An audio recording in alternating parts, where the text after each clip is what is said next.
folks. I had a excuse me.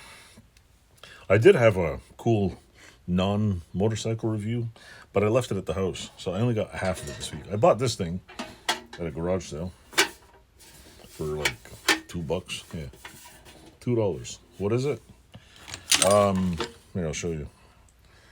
It's basically a box that allows you to put tall things in it. Bad example is all I got on the bench.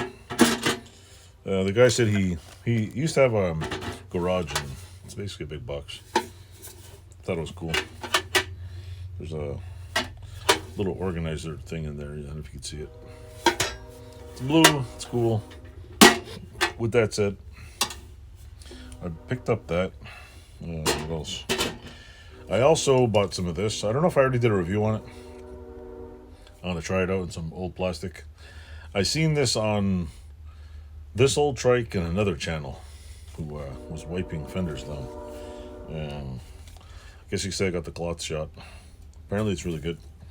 We'll see how that plastic and composite surfaces. I got the Amazon 2 for the price of whatever. I don't know if I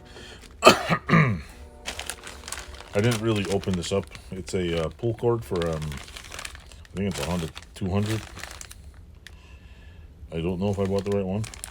I'm not sure. I have to go online and check because I think I got the wrong one. But it is what it is. That's pretty much it. Oh wait, no, I do have some more stuff. Wait, there's just it. I gotta go get it. Wait, hold on a second. I'll go get it.